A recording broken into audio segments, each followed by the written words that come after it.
Hello दोस्तों, नमस्कार। मैं विनोद स्वागत करता हूं आपका अपने यूट्यूब चैनल वेद ज्ञान सागर में।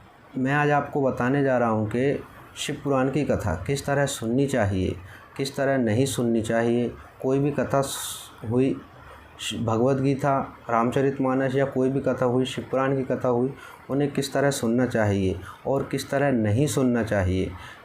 जब भी आप कभी भी कथा सुनने जाएं तो इन बातों का विशेषकर ध्यान रखें, जो मैं आज आपको बताने जा रहा हूं।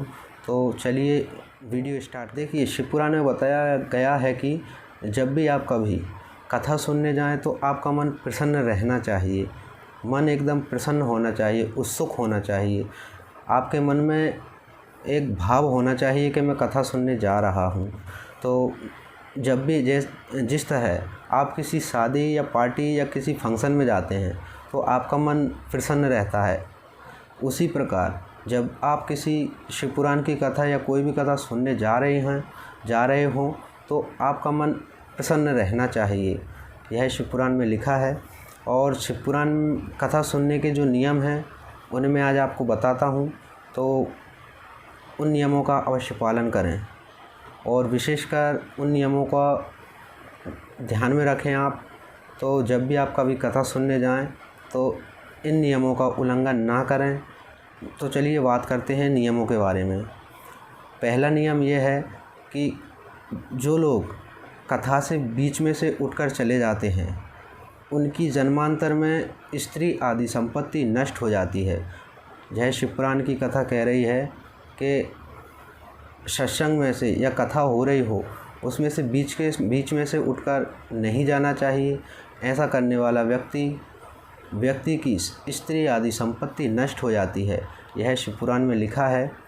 दूसरा नियम है, जो लोग कथा में सिर पर पगड़ी आदि रखकर कथा सुनते हैं, सिर पर पगड़ी आदि धारण करके कथा सुनते हैं, उनके पापी एवं कलंकित पुत्र उत्पन्न होते हैं, मतलब पैदा होते हैं। तो यह लिखा है शिव पुराण में। तो आप कभी भी कथा सुन रहे हों तो सिर पर पगड़ी आदि धारण करके कथा नहीं सुनना चाहिए। तीसरा नियम है कि कभी भी कथा पान या पाउच वगैरह खाकर नहीं सुननी चाहिए। मतलब आप कभी पंडाल में बैठे हों या कथा सुन रहे हों, वहाँ बैठ के और आप मुंह में पान या पाउच वगैरह खा रहे हों तो ऐसा नहीं करना चाहिए। यह भी शिव पुराण में लिखा है कि जो लोग पान या पाउच वगैरह चबाते हुए कथा सुनते हैं तो जब उनकी मृत्यु हो जाती है तो यमदूत उनको उनकी ही मिष्ठा खिलाते हैं। मिष्ठा मतलब उनका ही मांस खिलाते हैं। यह नियम है, यह लिखा है शिव पुराण में। तो इन बातों का अवश्य ध्यान रखें।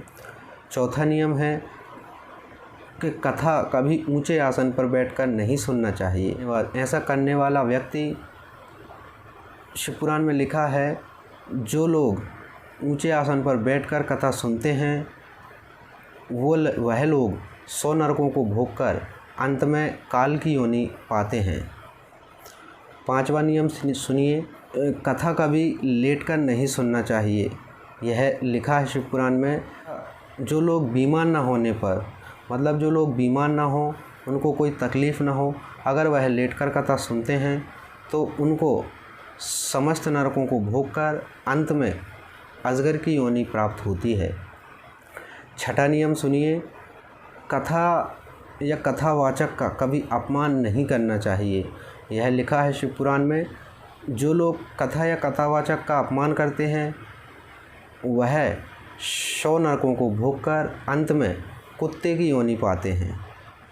सातवां नियम सुनिए, जो लोग कथा में बैठे हों, कथा सुन रहे हों तो और वहाँ पर गंदी बात बोल रहे हों कोई भी, तो ऐसा नहीं करना चाहिए।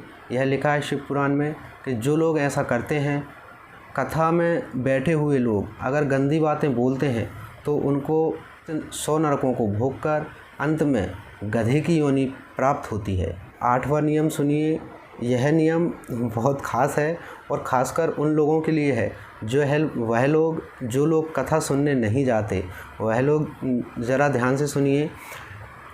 शिव पुराण में लिखा है, जो लोग जिनके पास में कथा हो रही हो, अगर वह लोग कभी कथा सुनने नहीं जाते तो वह समस्त नरकों को भोगकर अंत में जंगली सूअर का जन्म पाते हैं, जंगली सूअर की योनि मिलती है उनको।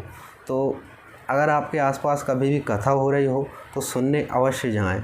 और आगे सुनिए, जो लोग कथा में विघ्न डालते हैं, जैसे कहीं कथा हो रही हो उसमें कुछ अड़चन पैदा करते हैं, ऐसा नहीं करना चाहिए।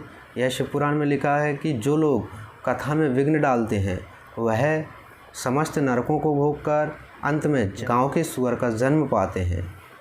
और आगे सुनिए, शिव पुराण में यह तक लिखा है कि जो लोग दीक्षा रहित हैं, जिन लोगों ने कभी गुरु नहीं बनाया, उन्हें कथा सुनने का अधिकार नहीं है। मतलब जिन लोगों ने कभी दीक्षा ना ली हो, जिन लोगों ने गुरु नहीं बनाया हो, उन्हें कथा का कोई फल नहीं मिलता, उन्हें कथा सुनने का कोई अधिकार नहीं है। तो जब भी आप कभी कथा सुनने जाएं, तो जिन लोगों ने कभी गुरु नहीं बनाया हो, तो जब भी आप कभी कथा सुनने जाएं तो गुरु अवश्य बनाएं, तभी आपको कथा का फल प्राप्त होगा। और आगे सुनिए, जो व्यक्ति कथा करा रहा हो उसके लिए इन नियमों का अवश्य पालन करना चाहिए। कथावृत्ति को भूमि पर सोना चाहिए और ब्रह्मचर्य का पालन करना चाहिए और पत्तल में खाना चाहिए। और प्रतिदिन जब तक कथा चलती है, प्रतिदिन कथा समाप्त होने पर ही भोजन ग्रहण करना चाहिए। और वह पर स्त्री का भी चिंतन ना करे, खासकर जब तक कथा चल रही हो तब तक तो उसके मन में पर स्त्री का विचार नहीं आना चाहिए। यह शिव पुराण में बताया गया है।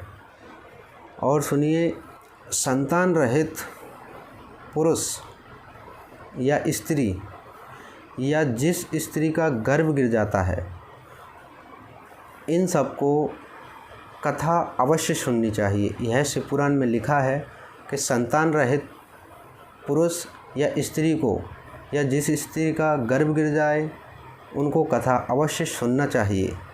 तो यह नियम बताए गए हैं शिव पुराण में। तो जब भी आप कभी कथा सुनने जाएं तो इन नियमों का विशेष ध्यान रखें। जो मैंने आज आपको बताए हैं, वो कहते हैं कि जो जैसा बोएगा वैसा पाएगा। तो विशेषकर जब भी आप कभी कथा सुनने जाएं तो इन नियमों का अवश्य पालन करें, ध्यान रखें। जो शिव पुराण में बताई गई हैं वही बातें मैंने आपको बताई हैं। अगर आपको यह वीडियो पसंद आई तो लाइक कीजिए, शेयर कीजिए और मेरे चैनल वेद ज्ञान सागर को सब्सक्राइब कीजिए। तो चलिए मिलते हैं अगली वीडियो में, तब तक के लिए नमस्कार।